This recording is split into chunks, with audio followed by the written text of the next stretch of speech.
Media জগতের এই সূক্ষ্ম সূক্ষ্ম বিষয়গুলি খুব পরিষ্কার থাকতে হবে, তা নাহলে কিন্তু এই খেলাতে যে কোনো সময় কিন্তু আমরা ধরাশায়ী হতে দিতে পারি।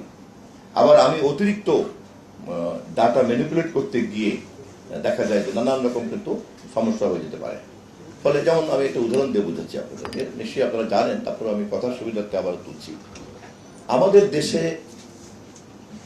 আদমশুমারি থেকে দেখেন জনসংখ্যা একটা বিরাট ব্যবধান ধরা পড়লো, মনে আছে কি আপনাদের? কেন করেছে জানি না, এটা কি অযোগ্যতা, অদক্ষতা, নাকি পার ক্যাপিটা ইনকামকে বেশি দেখানোর জন্য করা হলো, আমি ওই বিতর্কে গেলাম না। কিন্তু একটা জাতি এখনকার এই আধুনিক যুগে তার আদমশুমারির কাজটা এত ডিজিটাল ইকুইপমেন্টস থাকার পরেও, হাজার হাজার কোটি টাকা খরচ করার পরেও পারে না। আপনি চিন্তা করেন কতটা অদক্ষ।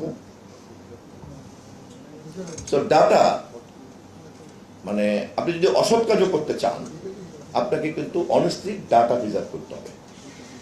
কারণ আপনি যদি নাই জানেন, ডাটা যদি আপনি নাই জানেন, তাহলে আপনি যদি ভালো অথবা মন্দ যাই আপনি করতে চান না কেন, তাহলে তো তা করতে পারবেন না। So to understand the objectivity, সেখানে কিন্তু রাইট ডাটা আপনার ব্যাংকিং করাটা কিন্তু, ডাটা ব্যাংকিং করাটা কিন্তু খুব ইম্পর্টেন্ট একটা ব্যাপার।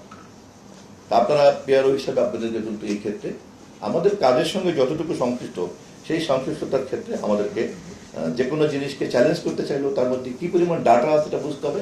আমি যদি যে কোনো জিনিসকে পারসেপশন ব্যাটেলের মধ্যে ডিজিটাল প্ল্যাটফর্মে আমি যদি ছড়াতে চাই বা প্রচার করতে চাই, তাহলে সেখানে আমার জানতে হবে যে এটা কি ডেটাবেস কিনা, ডেটা সাপোর্টেড কিনা।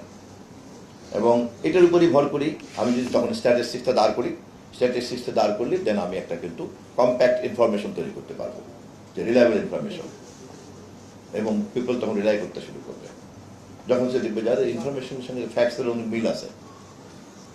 তো এইভাবে আমি প্রতিমন্ত্রী, উপদেষ্টা এবং আপনাদের অন্যান্য সকল সংশ্লিষ্ট কর্মকর্তার সঙ্গে কথাবার্তা বলে আপনাদের জন্য আমরা সময় উপযোগী একটা কারিকুলামের কথা চিন্তা করছি, যেই কারিকুলামটা আপনাদের সকলের মধ্যে ক্যাপাবিলিটিটা বিল্ড আপ করবে।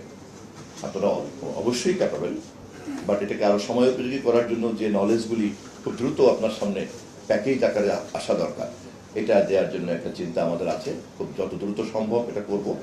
এবং সেই ক্ষেত্রে যেহেতু আমাদের প্রচলিত স্ট্রাকচারের মধ্যে এই নলেজগুলি নাই, তাহলে আমাদেরকে এই নলেজটা আউটসোর্সিং করতে হবে।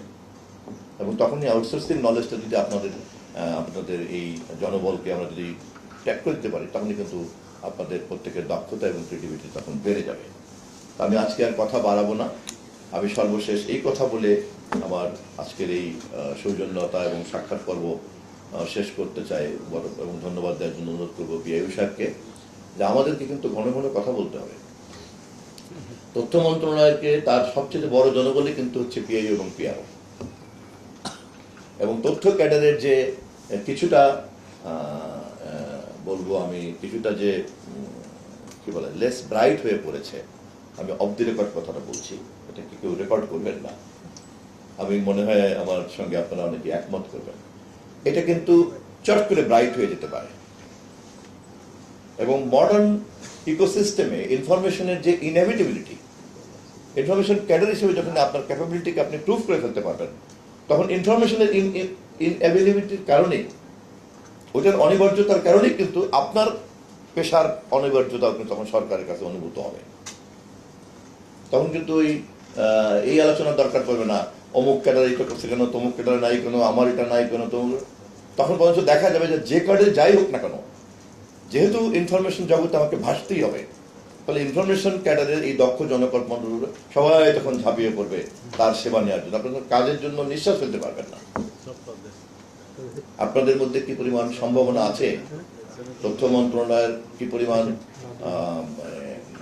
প্রয়োজনীয়তা আছে আধুনিক যুগে, তথ্য যে কত বড় ক্ষমতাবান এবং কত বড় শক্তির উপাদান, এটা যদি তথ্য মন্ত্রণালয় এবং তথ্য কর্মকর্তা, জনসংযোগ কর্মকর্তা এবং জেলা তথ্য কর্মকর্তারা না বুঝতে পারে, তাহলে তার মানুষকে দোষ দিয়ে লাভ নাই।